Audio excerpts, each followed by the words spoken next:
शशिशेखर भाई, प्रोफेसर साहब कह रहे थे कि बड़े-बड़े डेवलपमेंट किए। हालाँकि वो डेवलपमेंट तो ये हुआ कि सड़क बनाई, उस सड़क पे ट्रक धँस जाता है, पूरा ट्रक अंदर चला जाता है। वो एयरपोर्ट बनाया, एयरपोर्ट का छज्जा गिर जाता है। वो मोरवी पुल बनाया, पुल गिर गया, 150 आदमी साथ में मर गए। ऐसी ढेर सारे डेवलपमेंट की कथाएँ हैं। लेकिन मैं आता हूँ खजूरिया साहब ने जो कहा कि जो आप विकास कर रहे हैं, वो भी डेवलपमेंट से जुड़ा हुआ कि जो आप विकास कर रहे हो वहाँ पे कश्मीर, जम्मू कश्मीर में कह रहे हो हम विकास कर रहे हैं। एक मुझे अचानक याद आ गई, दिनकर जी की पंक्ति है, शांति नहीं तब तक जब तक सुखभाग न नर का सम हो, नहीं किसी को बहुत अधिक हो, नहीं किसी को कम हो। विषमता जो प्रोफेसर शमीम भी कह रहे थे कि विषमता इतनी बढ़ी है, अमीरी-गरीबी के बीच खाई इतनी बढ़ी है कि चौथी अर्थव्यवस्था होने के बाद भी हमारे देश के 100 करोड़ लोग अपने मन की चीजें, अपनी ज़रूरत की चीजें नहीं खरीद पा रहे हैं। आप ढोल बजा रहे हो, तिरंगा ऐसे लहरा रहे हो जैसे लगता है कि वाक़ई विश्व गुरु बन गए। तिरंगा लहराने में कोई दिक्कत नहीं है। लेकिन जो दुनिया के सामने जो तस्वीर बन रही है, वो जो पाकिस्तान को जो मुझे तो मैं जब से सुना मैं परेशान हूँ कि क्या मोदी जी को नींद आ रही है इस बात से? मैं तो परेशान हूँ कि जिसको हम कह रहे थे कि आतंकवादी है, यही आतंकवाद फैला रहा है, ये सबसे बड़ा दुश्मन है मानवता का, उसको दुनिया कह रही है कि नहीं, यही रोकेगा। तो हम जिसको चोर कह रहे थे, उसको उसने न्यायाधीश बना दिया, दुनिया ने। तो क्या ये हमारी फ्लॉप विदेश नीति नहीं है? हम प्रोपेगेंडा तो नहीं कर रहे थे, हम तो सही मान रहे हैं कि उसने आतंकवाद किया है। इतने साल हमने झेला है। मनमोहन सिंह सरकार के दौरान भी आतंकवाद को लेकर के बहुत ये हुआ और दुनिया के नक्शे पे पाकिस्तान को आइसोलेट किया गया। ये सब हो चुका, उसके बाद भी पाकिस्तान आज जो है दुनिया में आतंकवाद रोकने की समिति में उपाध्यक्ष बन गया और हम जो यहाँ झंडा हिला रहे हैं। क्या कहेंगे प्रोफेसर साहब? कैसे बदलाव हो गया ये?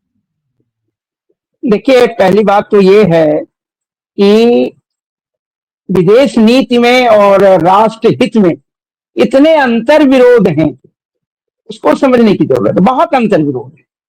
विदेश नीति राष्ट्र हित को पूरा करने का साधन होता है।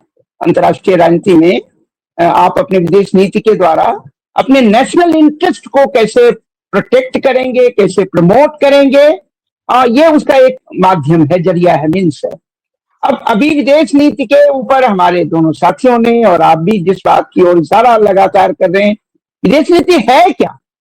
दुनिया की एक जमाने में नॉन अलाइनमेंट एक पॉलिसी थी और उस पॉलिसी में कैसे दोनों महाशक्तियों के बीच जो इशू बेस्ड हमारा एक एक इशू बेस्ड जो है पोजीशन होता था, वो होता था, वो पूरी दुनिया जानती थी।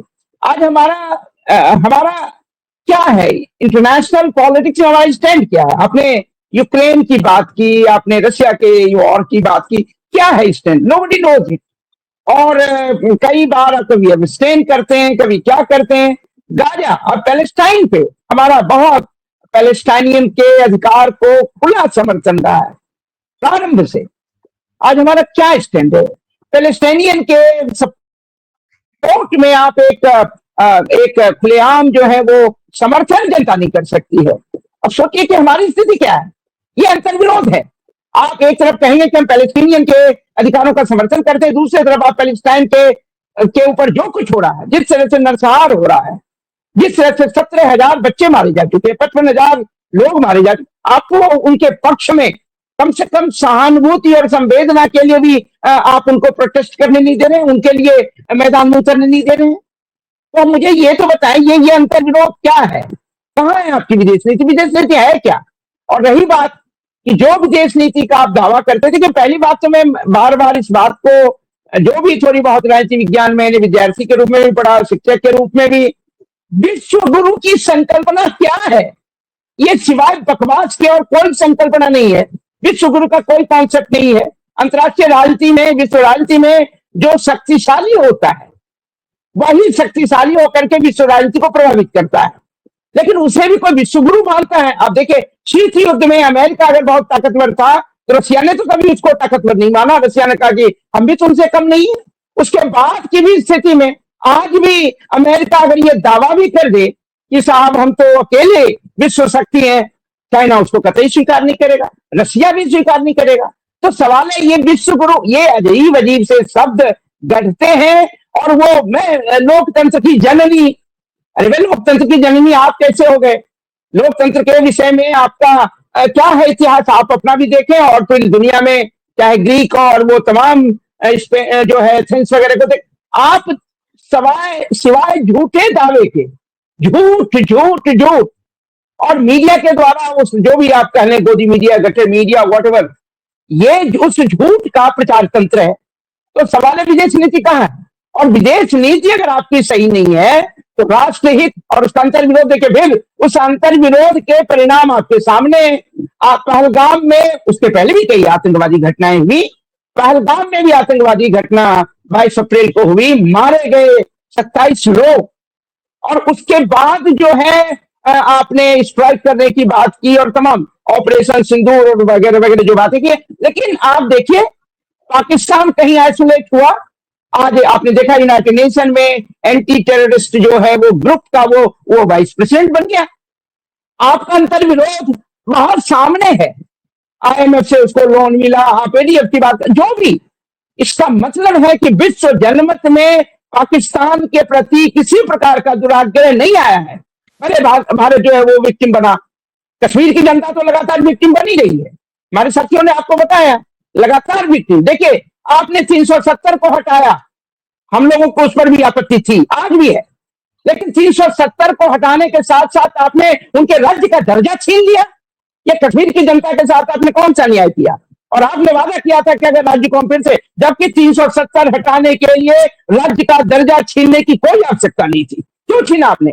भारत के इतिहास में, स्वतंत्र भारत के इतिहास में एक भी राज्य, देखिए केंद्र शासित प्रदेश तो राज्य बने, अनेकों उदाहरण, लेकिन किसी राज्य का केंद्र शासित प्रदेश का दर्जा हो गया, उसके राज्य के रूप में उसका अस्तित्व खत्म करके केंद्र शासित प्रदेश बना, ये एक भी एग्जाम्पल नहीं, कश्मीर का एग्जाम्पल। तो 370 हो और उसके बाद आपने, और फिर आपने वादा भी किया, चलो जी मान लिया आपने जो भी दुराग्रहपूर्ण कश्मीर की जनता के साथ आपका है ये, लेकिन उसके बाद आपने राज्य का दर्जा तो आज तक नहीं लौटा। आपने वादा तो किया था, चुनाव में भी 5 साल लगे केंद्र शासित प्रदेश के चुनाव कराने में भी। फिर सवाल ये उठता है कि ये तमाम कोशिश हो रही है, उसके बावजूद जब आपने स्ट्राइक किया, भले आज जो है एस जयशंकर मुकर जाए, बट उन्होंने तो खुलेआम कहा कि हमने 40 मिनट पहले जो उनको बता दिया था। तो अगर आपने बता दिया था तो कश्मीर की जनता को, और आपके मन में यदि था कि कोई ऑपरेशन सिंदूर और इस तरह की बातें आप करेंगे, तो जो सीमावर्ती राज्य हैं, जो पाकिस्तान के सीमावर्ती राज्य, चाहे वो पंजाब है या कश्मीर है, जम्मू है, कश्मीर है, उन सीमावर्ती राज्यों के लोगों को इवैक्यूएट क्यों नहीं कराया? पाकिस्तान को बताइए। देखिए अंतर विरोध, आप एक ऐसे राष्ट्र को जहां से आप कहते हैं कि आतंकवाद की लगातार घटनाएं हो रही हैं, आपने तो नहीं बताया, इस देश की जनता को नहीं बताया, मॉक ड्रिल करवा रहे हैं या जो भी करा रात में आपने जो है ये किया, और फिर देखिए कि जनता को कैसे गुमराह किया गया। अब लोगों को लगा कि जो भी हो, अगर ऐसा हुआ है और भारत सरकार के द्वारा जो है उनके आतंकवादी इंफ्रास्ट्रक्चर को स्ट्राइक किया गया, तो संभवतः कुछ और आगे परिणाम निकले। फिर आपने क्या किया? अचानक सीज फायर, अचानक। हम युद्ध के खिलाफ हैं, युद्ध के मसले का हल नहीं है, ये बार बार करें, लेकिन आपने तो लगातार जो स्ट्राइक करने के बाद अचानक 3-4 दिनों में आपने सीज फायर किया, और उसके बाद क्या बात निकली? ये सीज फायर भारत ने नहीं किया, ये सीज फायर किसी तीसरी शक्ति, महाशक्ति के डर से, दबाव से, व्यापार के नाम पे, और ट्रंप ने 13 बार इसको दुहरा दिया। अब तो रूस भी कह रहा है, रूस ने भी कहा कि ट्रंप के कारण सीज फायर हुआ, और भारत सरकार चुप, मोदी जी चुप। ये कैसी चुप्पी है? ये अपमानजनक चुप्पी है। आप में इतनी हिम्मत नहीं है कि आप खुल करके अमेरिका को कह सकें कि हमारे आंतरिक मामले में हस्तक्षेप करने का तुम्हें कोई अधिकार नहीं है। तुम शक्तिशाली हो सकते हो, लेकिन हम भी स्वतंत्र संप्रभु राष्ट्र हैं, और हमारे मामले में तो क्या हिम्मत है कहने की? कभी एलन मस्क के बच्चों को जाके खिलाते हैं, कभी किसी को खिलाते हैं। अरे ये मोदी का अपमान नहीं है, ये भारत का अपमान है, भारत की संप्रभुता का अपमान है। तो मुझे लगता है कि देश की जनता को इस बात को समझना चाहिए। मोदी क्या है? मोदी आज प्रधानमंत्री है, कल हारेंगे, जाएंगे जहां भी जाएंगे, लेकिन ये अपमान तो देश का हो रहा है। क्या देश की जनता अपने उस अपमान को महसूस करेगी कि नहीं करेगी? और फिर आप पहलगांव नहीं जाते हैं, मणिपुर नहीं जाते हैं। आप देखेंगे पहलगाम के समय भी 2 सार्वजनिक मीटिंग में, अरे भाई प्रधानमंत्री देश का सरकार का जो है वो मुखिया है, मीटिंग बुलाते हैं आप, वही स्थिति है कि आप किसी को आमंत्रित कर लीजिए और अपने जो है फरार हो जाइए। आप मेजबान हो और आप गायब हैं, मेहमान आ गए, बाकी लोगों को कहिए, तमाम मंत्री को जो भी है तथाकथित, उनको कहिए कि आप संभाल लेना। और आप कहां गए? आप तो बिहार चले गए। क्यों गए बिहार? क्या देश में लोगों की सुरक्षा से बढ़ करके और कुछ है क्या? सवाल ये उठता है। उसके बाद भी आप कहां नहीं गए? और अब जो है वो अब वंदे भारत और ट्रेन, देखिए वंदे भारत ट्रेन की पोल तो पूरे भारत में खुली हुई है, उसकी इतनी शिकायतें हैं, एक तो कीमत बहुत ज्यादा है। ये मोदी राज में देश की जनता को ठगने के लगातार उपाय हो रहे हैं। देश की जनता को ठगा जाता है, वो तमाम तरह के जो आप देख लीजिए। तो वंदे भारत आप देख लीजिए उसकी कीमत, आपने ट्रेन फेयर आपने खुद बता दिया कि कितनी फेयर है। 190 किलोमीटर की जो यात्रा कटरा से श्रीनगर की होगी, उसका भाड़ा आपने खुद बता दिया। ये ठगने की कोशिश नहीं है तो क्या है? और झंडा को लहराने, अरे झंडे का सम्मान तो उस दिन होता जिस दिन भारत की जनता के सामने आप कहते कि हम ऐसी स्थिति में किसी भी सीज फायर को नहीं मानेंगे जो किसी तीसरी शक्ति के कारण हो। हम चाहेंगे तो हम युद्ध का यानी सीज फायर करेंगे, हमें लगेगा कि नहीं, युद्ध इज नॉट द सोल्यूशन। झंडे का तो सम्मान उस दिन होता। आपने कौन फिर झंडे, बस कोई भी झंडा लेके चल रहा है। देखिए इस भारत में एक चीज तो मैंने देख लिया, झंडे का लगातार कोई भी क्रिमिनल बदमाश लुम्पेन वो झंडा लेकर के जाता है और तमाम तरह का अपराध करता है। कोई जय श्री राम के नाम पे अपराध करता है। ये तो हो क्या रहा है? जो जय श्री राम के प्रति श्रद्धा और भक्ति हिंदुओं के बीच में है, आपने तो उसको भी जो अपमानित कर रखा है।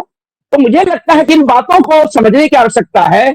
कश्मीर की जनता के साथ जो नाइंसाफी है, और उन्होंने पहलगाम के उस आतंकवादी हमले के विरोध में ये दिखा दिया कि वो किसी भी प्रकार के आतंकवाद के खिलाफ हैं, और जो आतंकवादी घटना होगा उसके प्रतिरोध में। और जो सैलानी थे, और एक सवाल बहुत सही है, बार बार इस सवाल का जवाब दो, बहुत इंपॉर्टेंट सवाल है। एक, सुरक्षा की व्यवस्था क्यों नहीं थी?